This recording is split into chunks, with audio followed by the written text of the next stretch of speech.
Vamos dar início aos nossos estudos a respeito do Evangelho de Jesus, para o que pedimos a assistência e proteção dos vossos bondosos mensageiros e do nosso anjo da guarda, a fim de que nos esclareçam a inteligência e nos dê o discernimento necessário a nós, os encarnados, e aos nossos irmãos desencarnados, que aqui vieram com a permissão do Pai, para bem compreendermos o que vamos estudar.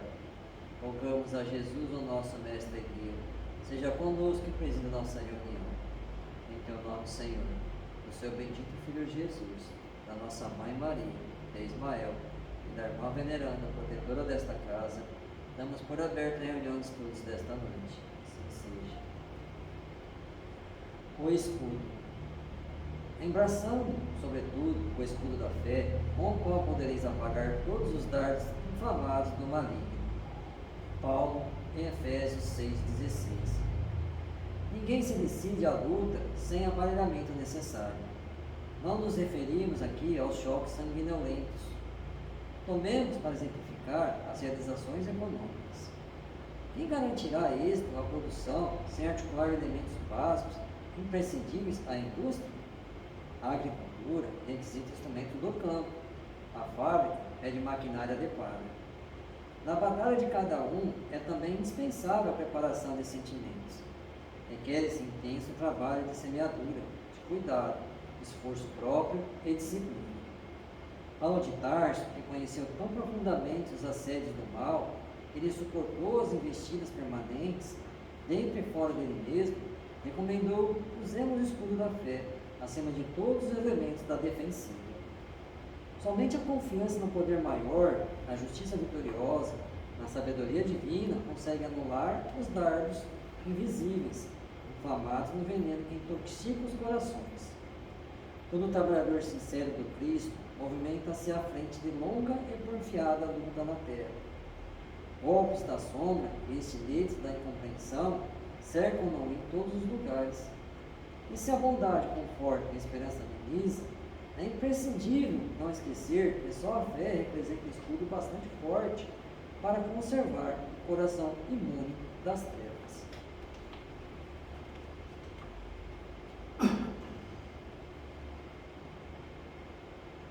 Pai nosso que estás nos céus, santificado seja o vosso nome, Senhor.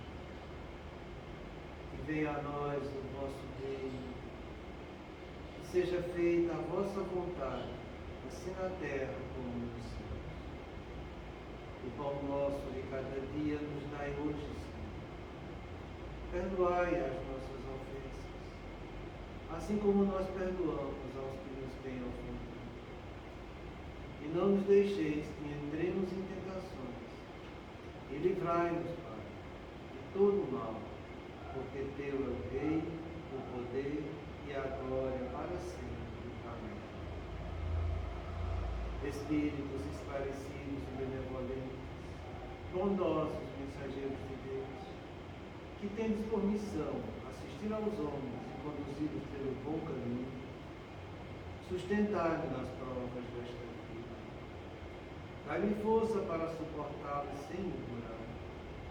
Afastai de mim os maus pensamentos e fazei que eu não dê entrada a nenhum espírito que tentasse iludir-me e conduzir-me no caminho do mal. Esclarecei minha consciência com relação aos meus defeitos e tirai-me de sobre os olhos o véu do orgulho, capaz de impedir-nos perceber e confessar-nos comigo. A ti, sobretudo, bondoso anjo da guarda, que mais particularmente velais por mim, e a todos vós, espíritos protetores que por mim vos interessais, fazei que me torne digno da vossa proteção. Conheceis as minhas necessidades, que elas sejam atendidas segundo a vontade de Deus. Que a paz irradia no coração de Jesus e que abrange toda a terra possa ser assimilada por todos os corações aqui presentes, tanto encarnados como os desencarnados, para que de posse dessa paz possamos compreender as leis que regem o mundo espiritual e ter a sabedoria de praticá-las em nossa vida diária. E em nome do nosso Mestre amado Jesus, da irmã veneranda, protetora dessa casa,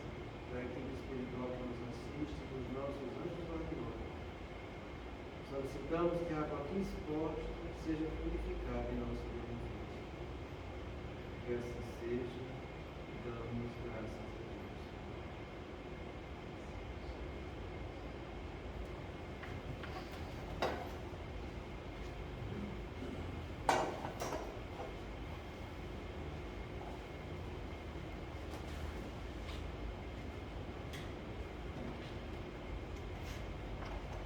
Boa noite.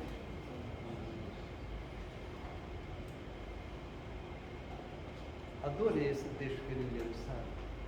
Chamado Escudo da Fé.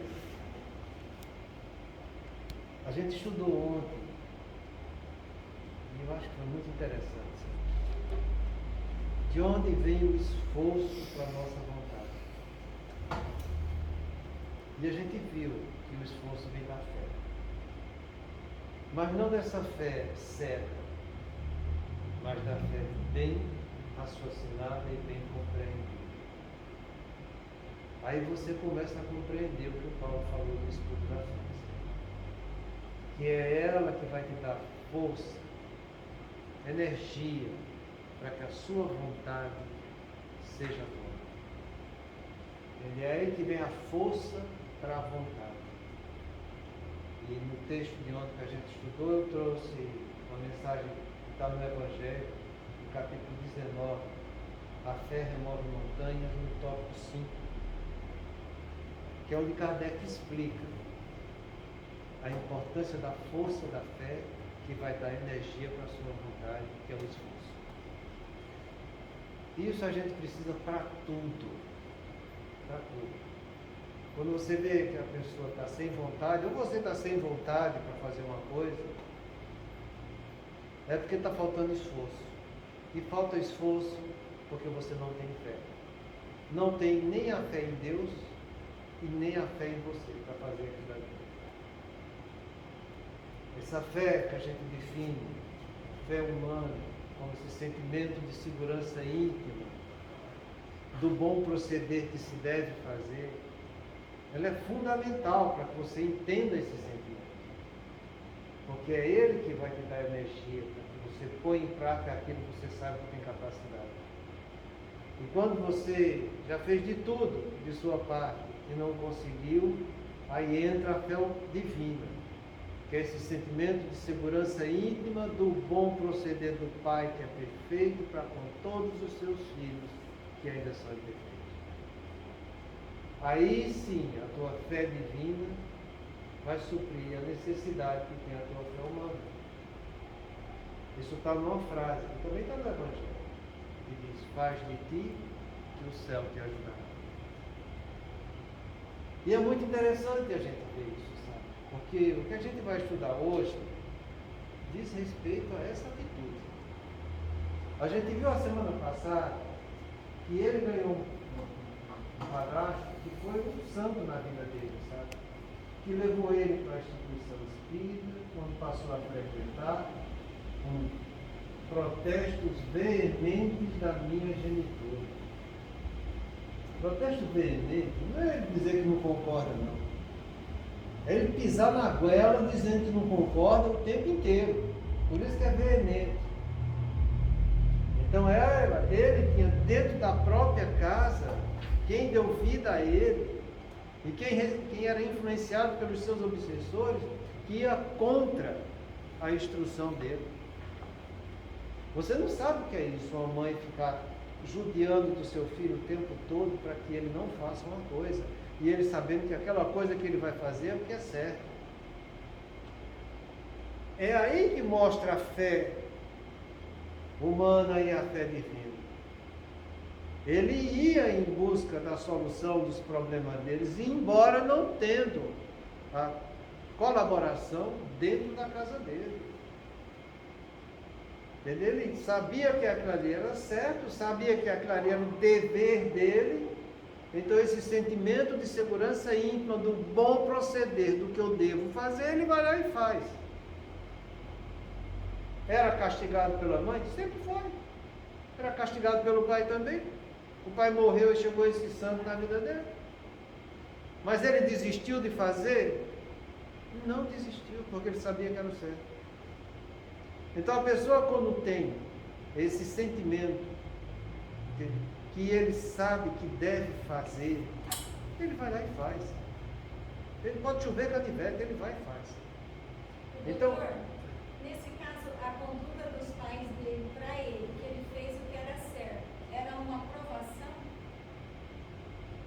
era uma aprovação. Que nesse caso não passa de uma prova, mas uma expiação. Porque ninguém com a prova de querer prejudicar os outros desse jeito. Era uma expiação. Mas a gente tem que entender que Deus permite que isso aconteça como um exercício moral para aquele que está passando pela expiação. E é uma expiação porque seria dever desses pais darem todo esse suporte para ele. Por isso que a gente viu que a função dos pais, naquela paternidade, é colocar os seus filhos no caminho do bem. Coisa que elas deveriam ter sido feitas, mas que não foi feito. E não foi feito porque os pais não fizeram. E ninguém vem com o dom da paternidade para prejudicar seus filhos. Todos nós, tem mais, é uma missão, sem contestação, o pai e a mãe colocar o filho no caminho do bem. Se quando chega aqui ele não faz isso, é porque ele cedeu aos seus maus instintos. Mas ele veio para fazer o que era certo. Mas nem sempre a gente faz o que é certo porque a gente se comprometeu lá em cima. Na paternidade é a mesma coisa. E olha que essa situação da paternidade ela é tão grave que isso já consta no livro dos Mensageiros de André Luiz. Em que o Vicente fala para ele, aqui em nosso lar existem galpões imensos, onde os pais aprendem a cumprir o dever da paternidade e a mãe a consagrar a sua missão de maternidade, para reaprender onde eles haviam falhado. Doutor, a gente estava vendo aquele, acho que é um pouquinho antes, eu estava falando que aquele, esqueci o nome dele, ele passou por tudo desde a infância, teve um pai e uma mãe que não o ajudou, né?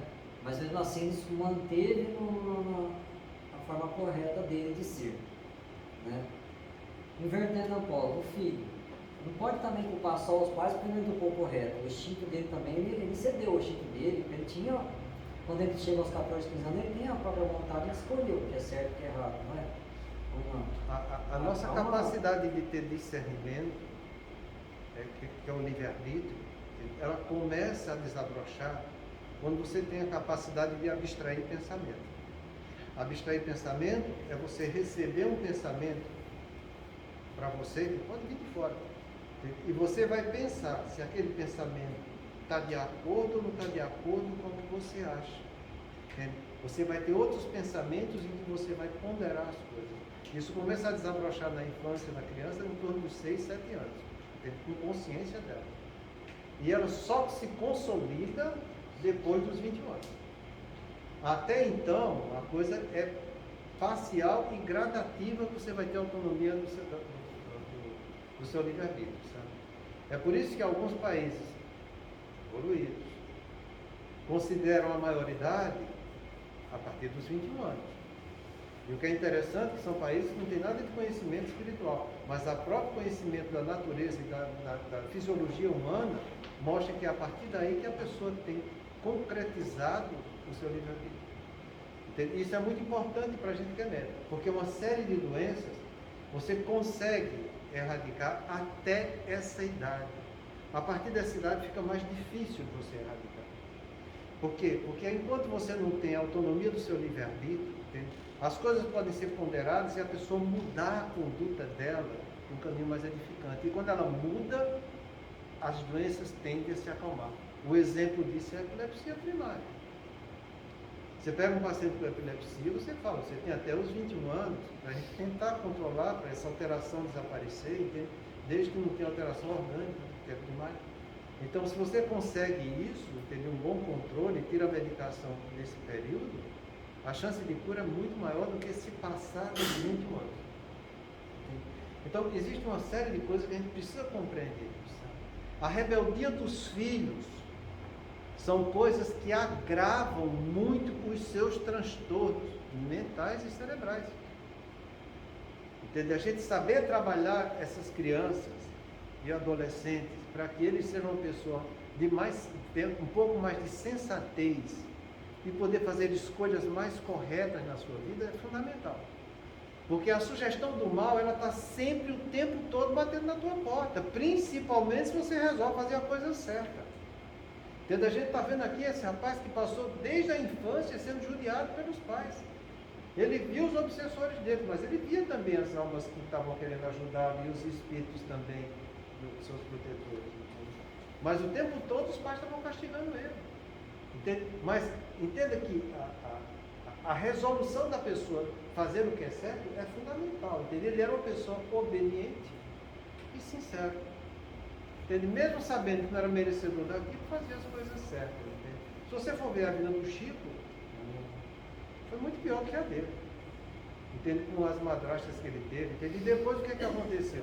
Apareceu um anjo bom que casou com o pai dele, entende? Que aliviou bastante a coisa.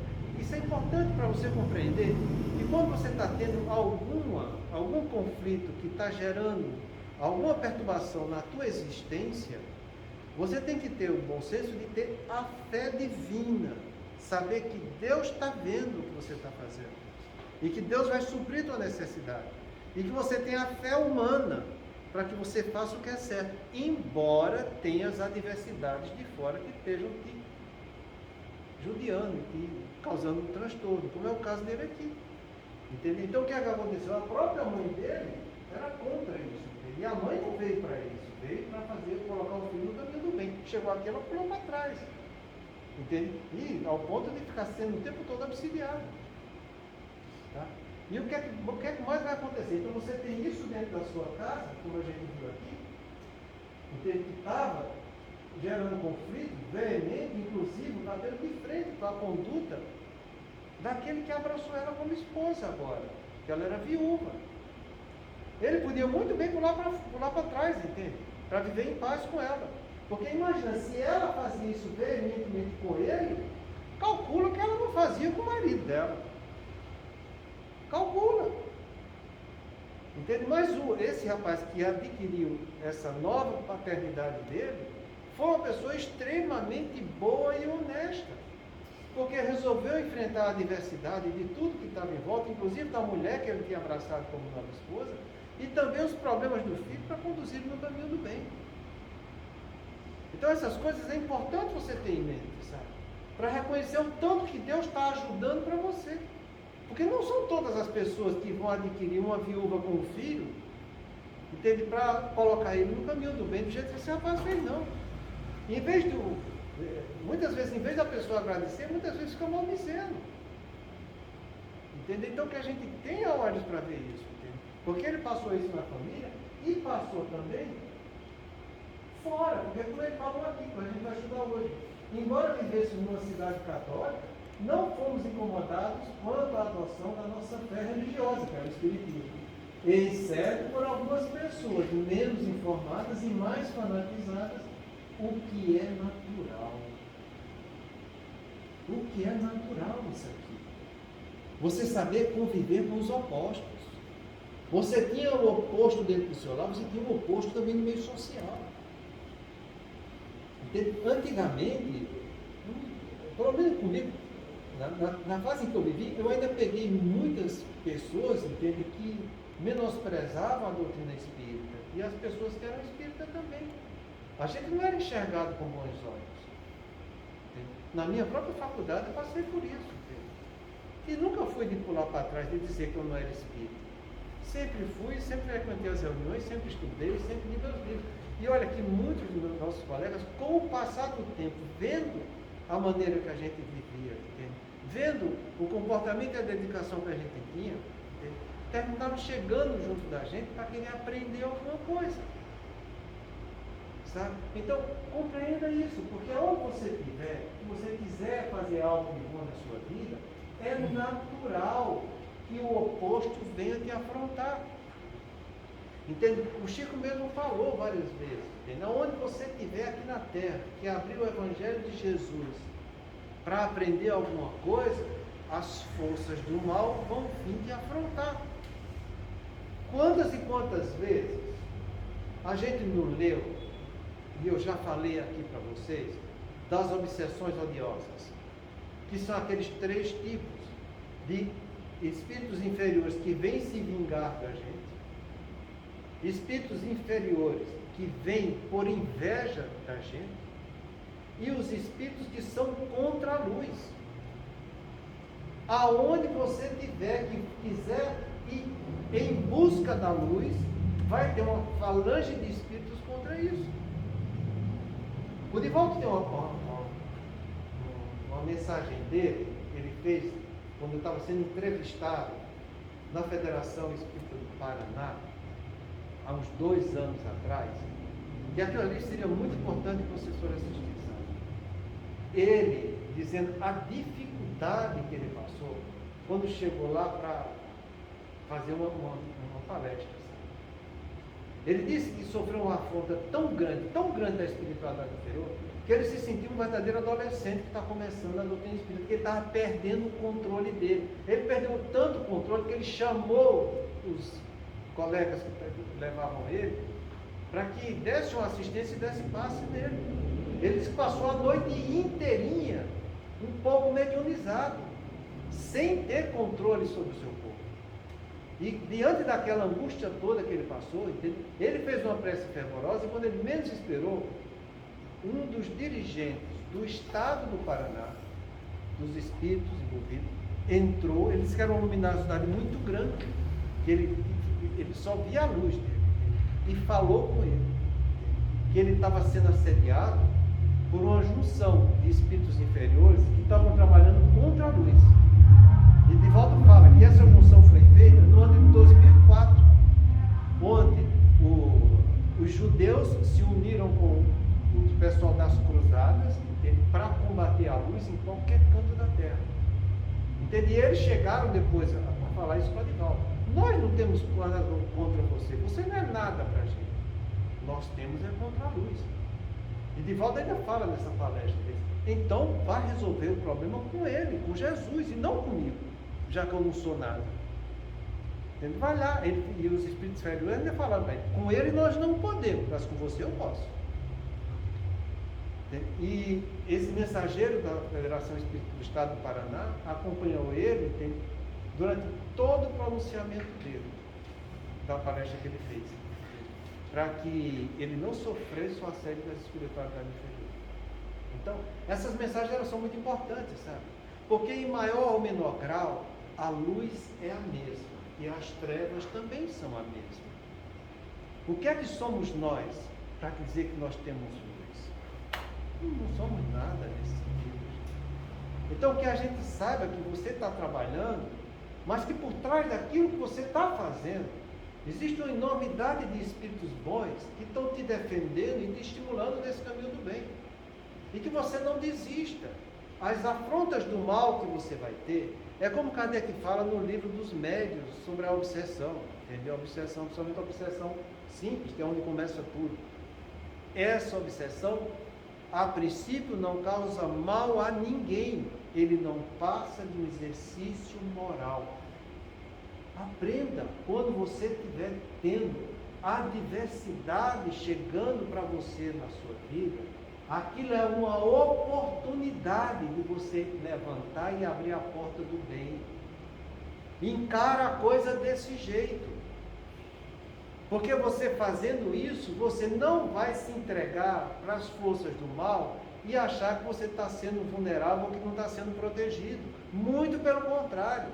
É nesses momentos que nosso anjo da guarda está com os olhos desse tamanho, esperando a decisão que a gente vai tomar.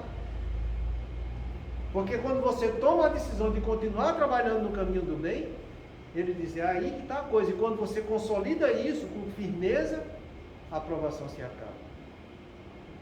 É sempre desse jeito.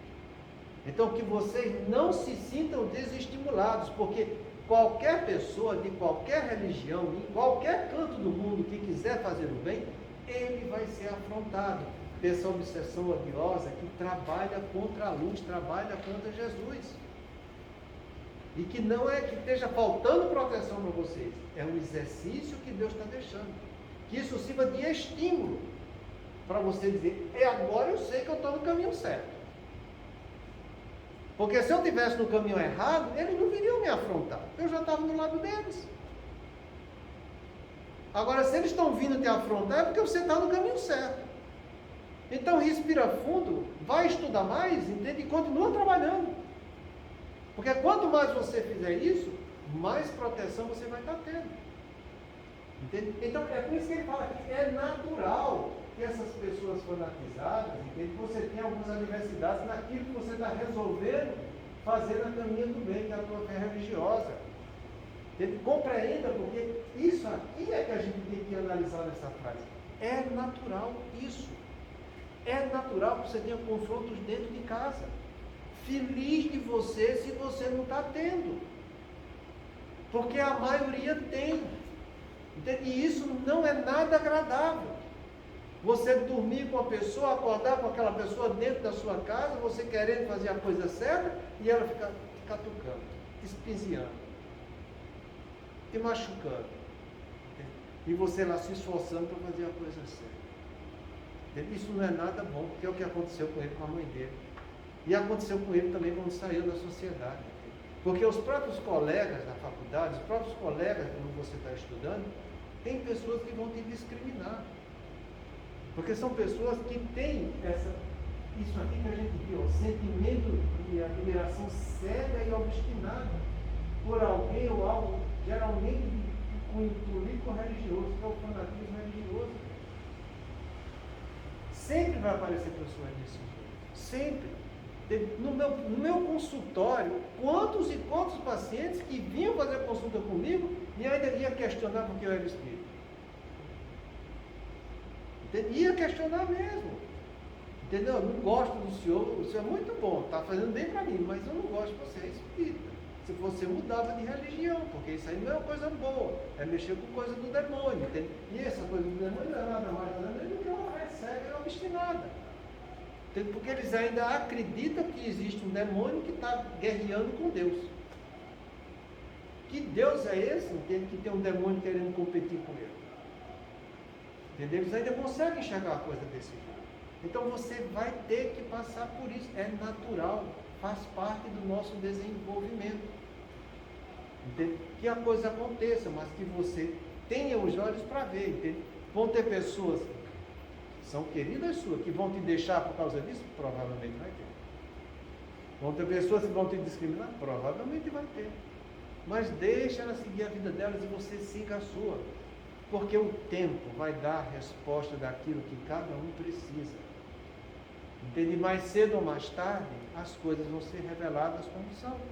Entende? A vida vai mostrar como que é a coisa. Então, cuidado, porque você vai enfrentar isso dentro da sua casa, vai enfrentar isso fora da sua casa.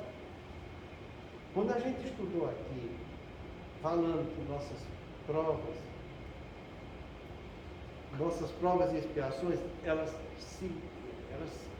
se situam em 4 pilares. Entende? A gente estudou isso porque isso acontece comigo, com você, com qualquer um.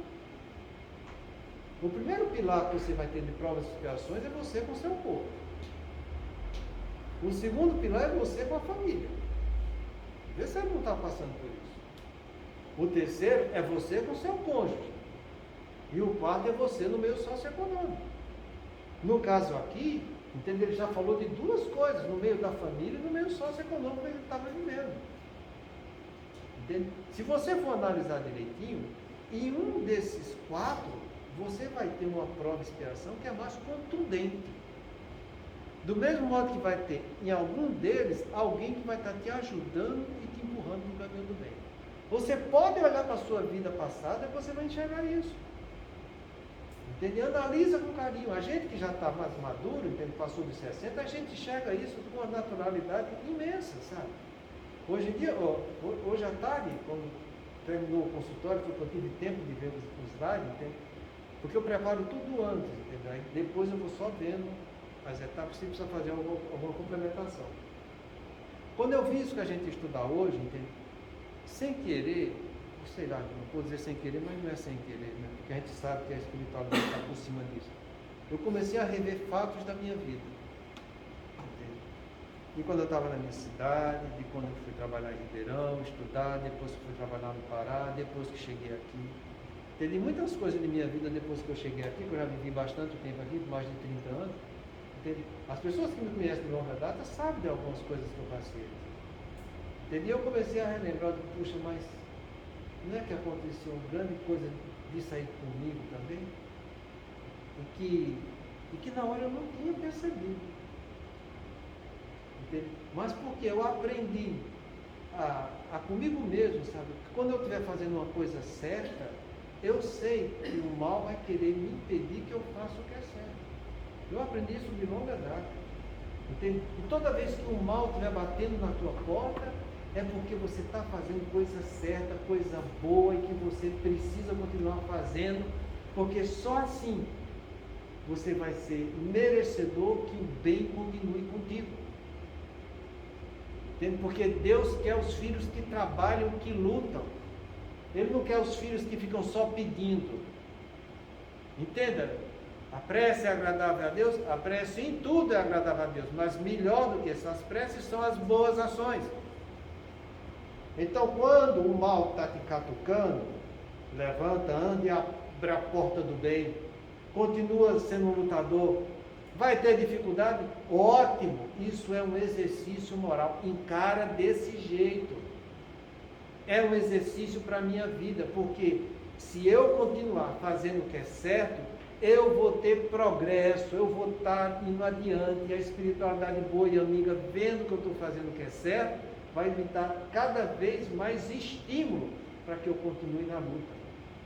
E assim a gente deve levar até o último suspiro da nossa vida. Vai ser difícil, vai ser fácil, não interessa, é você trabalhar. Trabalhe, continue trabalhando, não desista. E olha ao teu lado e veja que sempre tem alguém para te estimular no caminho correto. E esse alguém, entenda, é naquelas 3 maneiras de você conviver, fora o seu corpo. Ou é o teu cônjuge, ou é alguém da tua família, ou alguém do meio socioeconômico, que são os amigos que você encontra na vida. Vai estar te estimulando para que você faça o que é certo. Entende? É natural que seja assim, porque o fiel da balança divina está ali no meio. Existem forças do mal te interferindo? Existe. Existem forças do bem te estimulando? Existe também. Você escolhe se o fiel vai pender para o lado negativo ou vai pender para o lado positivo. A escolha é sua. Do mesmo modo que se você escolheu e você fez, você vai ser merecedor daquela escolha que você praticou. Então, toda santa vez, põe isso na sua cabeça, porque isso foi o que me fez vencer as dificuldades da vida até agora. Toda vez que você estiver fazendo alguma coisa que as forças do mal vierem te provocar, independente de quem seja, continua fazendo bem. Continua, não deixe que o mal venha interferir na tua conduta, mas que muito pelo contrário, ele te estimule para que você continue sendo um trabalhador do bem. Aí sim você vai ser detentor da assistência da espiritualidade ao seu lado. Entende? Porque é isso que acontece na história. E é por isso que a gente está estudando isso, sabe? Porque é a maneira de você vencer essas influências negativas, entende? Que são essas 4 torpes verdades. Vai te catucar na esfera da sexualidade, na esfera do poder, na esfera do dinheiro e no narcisismo. E é como eu sempre falo, a mais doída de todas é o narcisismo. Porque para você ter relação sexual, você tem que ter outro do seu lado. Para você ter poder, é a tua ação que está inibindo a ação do outro. Tem que ter outro do seu lado. Para você ter dinheiro, você tem que ter relacionamento com o outro. Mas o narcisismo é você com você. É você se vai descer com você. É você se perder com você mesmo.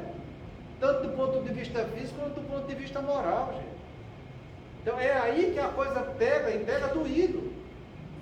Porque é algo que você tem que analisar em você com a conduta que você está tendo. É você querer fazer o bem e o mal ficar catucando o tempo todo. Entende? O mal que vem através de pessoas que você ama. Isso dói e dói muito, gente. Entende? Então o que a gente tem a olhos para ver, entende? É como eu falei aqui uma vez, que diante dessas situações, quando você reconhecer, chore. Mas chore mesmo, está entendendo? Mas chore mesmo, para que depois que você parar de chorar, você tendo essa visão espiritual, você nunca mais volte a chorar por aquilo. Entende? Vai ter altos e baixos, todos nós vamos ter. É natural, a gente está em fase de aprendizagem. E quem está aprendendo não é detentor ainda do domínio da situação. Ele vai ter experiências novas naquilo que vai estar sempre te machucando, porque a espiritualidade inferior sabe disso. Entende? E nesses momentos ela vai tentar fazer de tudo para investir contra você, porque ela tem inveja, ou ela quer se vingar, ou ela está lutando contra o bem. Então que você continue sendo um trabalhador do bem. Então é natural que essas coisas aconteçam, entende? Tanto do ponto de vista aqui que ele passou familiar, quanto do ponto de vista social. Tá? E ele continua. Aos 25 anos de idade, consociei-me e transferi-me para a capital com a esposa, a fim de cuidar dos interesses da firma em que trabalhava com dedicação e respeito. Eu sempre falei para vocês que quem é bom, ele é bom em tudo. Ele vai ser bom filho, vai ser bom pai, vai ser bom amigo, vai ser bom trabalhador, ele vai ser bom em tudo. Porque o bom não discrimina aquela classe que eu estou querendo só ser bom, para depois ser mal em outra situação. Eu assisti uma palestra assim que cheguei aqui em São Paulo, na Unimed de São Paulo, foi quando a gente estava querendo montar a Unimed aqui. E quem deu essa palestra foi um anestesista, que foi um preceptor meu quando eu estava fazendo residência de neurocirurgia. Então eu fiquei muito feliz em encontrar ele lá, e aí batemos um bom papo. E ele começou a palestra dizendo justamente isso que eu falei para você aqui. Quem é bom filho, é bom pai, é bom amigo, é bom profissional, é bom cooperado. E aí ele falou a palestra. Aquilo ali me tocou muito, sabe? Porque eu digo, rapaz, isso é uma visão espiritual que está montando. Porque você não tem essa história de ter licença moral. A gente já estudou várias coisas aqui e a gente sempre alertou para esse tal de licença moral. Tem pessoas que, por tentar fazer alguma coisa boa, ela começa a arrumar licença moral para falhar no outro setor, sabe? É aquela pessoa que diz, eu vou fazer dieta a semana inteira, mas quando chegar no domingo eu tenho direito ao dia do lixo e come tudo que é porcaria. Isso é licença moral. A pessoa não deve fazer isso, porque quem muda não volta atrás. Se você quer ser um trabalhador do bem, você vai lutar pelo bem em todos os momentos e em todas as circunstâncias que você tiver. Não tem essa história de dizer, não, mas eu fiz tudo tão certinho, eu posso fazer alguma coisa errada então. É só o que a espiritualidade inferior quer. Que você abra a porta para o caminho do mal. Então não tem isso. Se você parou de beber, você vai parar de beber e vai parar de beber, está entendendo? Não interessa se vai ser seu aniversário, se vai ser fim de ano, não interessa. Você parou. Ninguém para. Entendeu? Se você fez mudanças na sua vida, que essas mudanças sejam consistentes. Porque qualquer mudança que você vai fazer, ela precisa de 3 coisas. A gente já estudou isso aqui. Ela precisa de visão. Ela precisa de disciplina. E precisa de comprometimento. A visão não é você ter vista humana, onde só tem erros e falhas. É você ter a visão de algo superior, que não falha, que é eterno, que é imutável, que não se acaba. É essa visão divina que existe em cada um de nós. Porque você consegue e você ganha de presente essa visão divina quando você ganha um princípio inteligente. Então você saiu da animalidade, conquistou a inteligência, veio o princípio inteligente trazendo para você a consciência do amanhã. Se você sabe, isso está dentro de você, na tua consciência, que é incorruptível. que você tem uma vida extra-humana e que você existe além disso tudo que você está vendo aqui do ponto de vista material, um Deus que é eterno, que é imutável. Isso existe na consciência de cada um, que é daí que nasce a nossa esperança. Eu saber que amanhã eu tenho um lado espiritual que mostra a minha imortalidade e um Deus que é soberanamente justo e bom. Nós temos isso. Isso faz parte da gente. Então que a gente tenha essa visão ampliada, que eu saia das condições humanas e deixe meu lado espiritual ver isso que está ao meu alcance. Isso é um trabalho pessoal, individual e intransferível de cada um. Deixa a visão espiritual brotar em você, porque ela vai mostrar o caminho que você vai precisar seguir para realizar as mudanças que a vida não está te propondo. Deixa essa visão mostrar o que você tem que realizar, porque é aí que você vai catalogar os princípios que vão te levar à disciplina que você tem que fazer na sua vida para atingir essa meta que você quer alcançar, que a esperança diz que você pode alcançar. Então vai ter visão, disciplina, mas se você não tiver comprometimento, vem essa tal de licença moral e diz: você fez tudo certinho esse mês. Você pode falhar um pouco, você é humano, todo mundo faz, por que você não vai fazer? E aí, se você se deixa levar, tudo aquilo que você fez vai de água abaixo. E ainda tem pessoas que dizem: mas eu não sou assim mesmo, eu dou um passo para frente e um para trás. Eu digo: pois é, fica dançando em cima da linha, não sai do canto. Jesus pediu para a gente dar um passo para frente e outro para trás, ou ele pediu para a gente andar?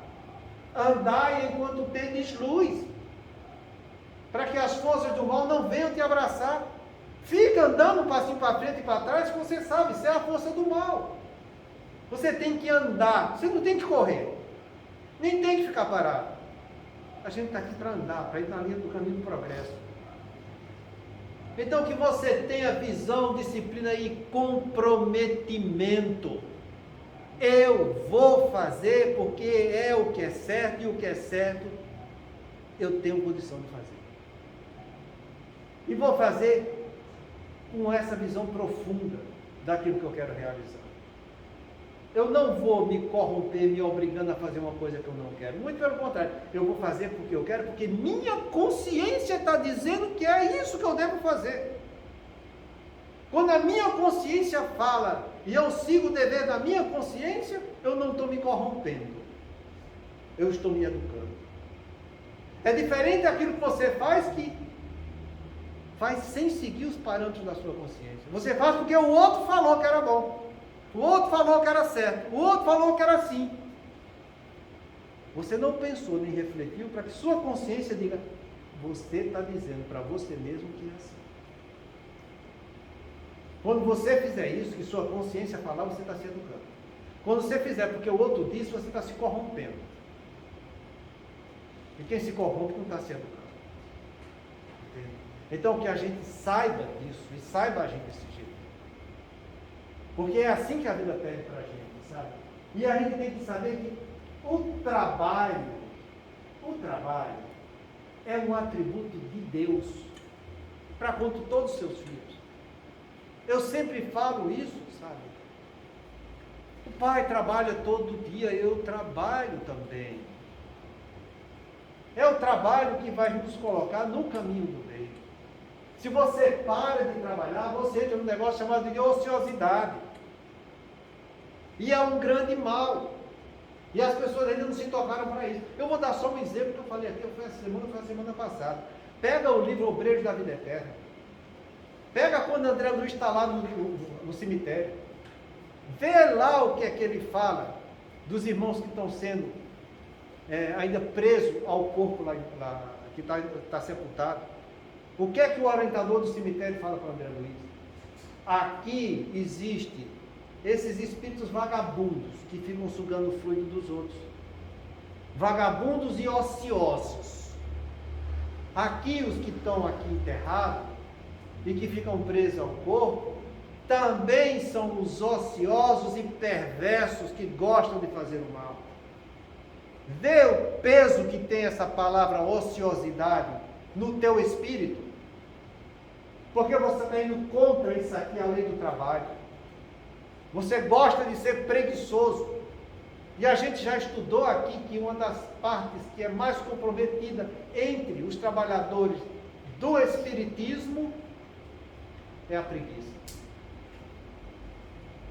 Então cuidado, porque essa preguiça vai te desviar do caminho do bem. Tenha muita prudência e muito bom senso. Entenda que todos nós precisamos disso aqui. Está cansado? Então, e daí? E daí se você está cansado? Se está cansado, você não pode fazer alguma coisa por você mesmo? Se está cansado, por quê? Você fez isso tudo, se sobrecarregando, às vezes até demais, para ter mais benefício material aqui na Terra. E para o teu espírito? Não vale nada? Para a tua matéria, você vai se cansar 10, 12 horas trabalhando para ter dinheiro no bolso. Você vai se sobrecarregar. Você não vai pensar em nada para o teu espírito 1 hora, 2 horas por semana? Você não vai ler uma obra espírita, nem que seja meia hora antes de dormir?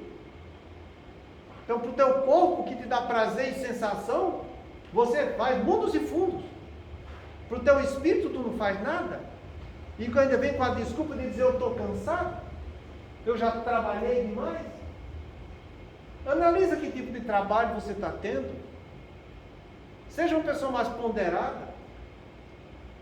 Porque depois que você sair dessa vida, aquilo do teu corpo que te dava sensação vai embora.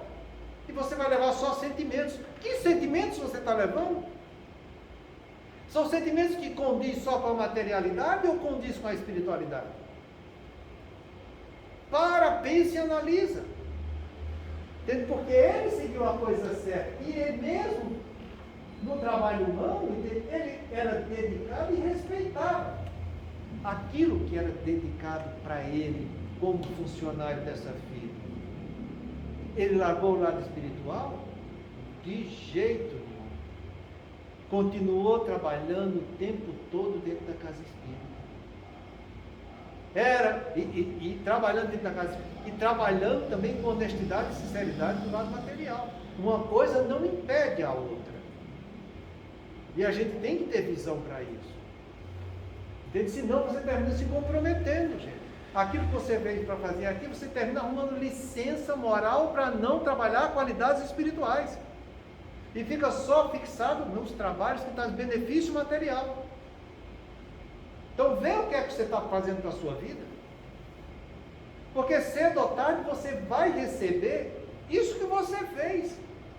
Porque cedo ou tarde você vai desencarnar. Você vai para o mundo espiritual. E lá a verdade vai te visitar.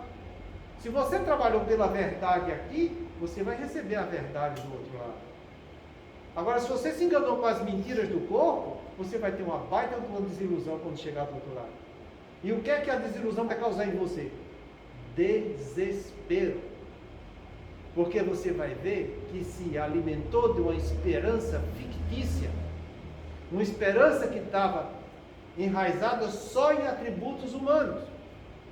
Uma esperança que não tinha consistência do ponto de vista espiritual, que a tua consciência tem condição de mostrar que é daquele jeito, mas que você se recusou a fazer. Então, vê a orientação dele aqui. Ele trabalhava com dedicação e respeito na firma, dentro da casa espírita, dentro do lar, com os colegas. É sempre do mesmo jeito. E é assim que a gente deve fazer. Já falei demais, não? A semana que vem a gente continua com o próximo tópico, que é muito interessante. Mas que vocês parem e analisem um pouco disso aqui. Reflitam isso na sua vida. Porque se faz muito importante. Porque se a gente está dentro de uma casa espírita, a gente tem condição de ser espírita. E ser espírita praticando. Tá? E não um espírita só frequentador da casa.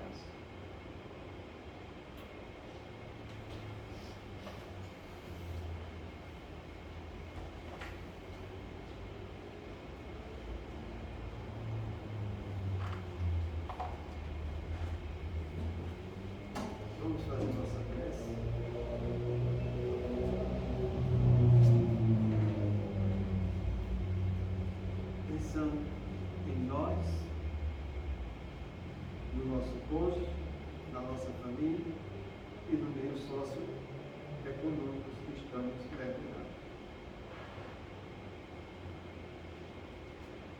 Deus nosso Pai, que tens poder e bondade, dai a força àquele que passa pela provação. Dai luz àquele que procura a verdade. Ponde no coração do homem a compaixão e a caridade. Deus, dai ao viajor a estrela guia, ao aflito a consolação, ao doente repouso. Pai, dai ao culpado o arrependimento, ao espírito a verdade, à criança o guia, ao órfão o pai. Senhor, que a vossa bondade se estenda sobre tudo que criaste. Piedade, Senhor, para aquele que vos não conhece. Esperança para aquele que sofre. Que a vossa bondade permita aos Espíritos Consoladores derramarem por toda parte a paz, a esperança e a fé. Deus, Pai, uma faísca do vosso amor pode abraçar a terra.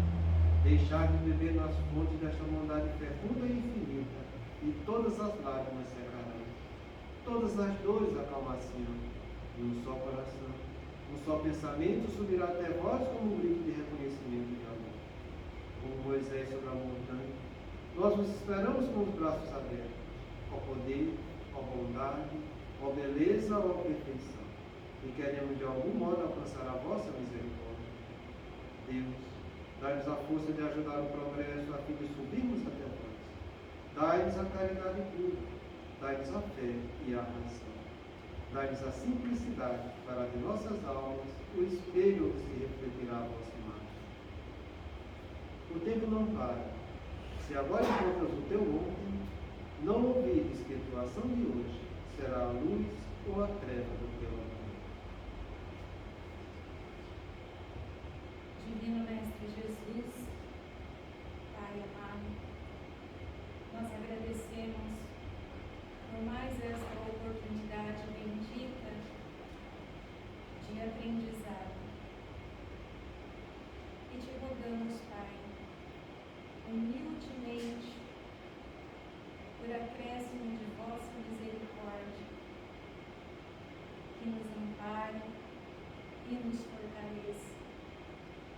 Mas te rogamos também humildemente para que nós possamos aprender, nos acolher, reconhecendo ainda a nossa pequenez, vendo ainda, Mestre Jesus, as trevas que se projetam de cada um de nós. Que tenhamos olhos de ver e vendo, que tenhamos, Divino Mestre Jesus, a coragem de nos enxergarmos também como aprendizes. Que tenhamos a fé, a coragem e a boa vontade para que possamos caminhar, Mestre amado, com pequenos passos, mas caminharmos firmes, direcionados ao caminho que nos leva a Ti. Dai-nos força e luz, a sabedoria necessária, o discernimento necessário, o amor e o comprometimento para que possamos trabalhar hoje, agora e sempre. Pai nosso que estás nos céus, santificado seja o vosso santo e divino nome. Venha a nós o vosso reino, seja feita a vossa vontade, assim na terra como no céu. O pão nosso de cada dia nos dá hoje. Perdoa, Pai, as nossas ofensas, assim como nós perdoamos a quem nos tem ofendido. E não nos deixeis entregues às tentações, mas livra-nos de todo o mal, do nosso corpo, do nosso espírito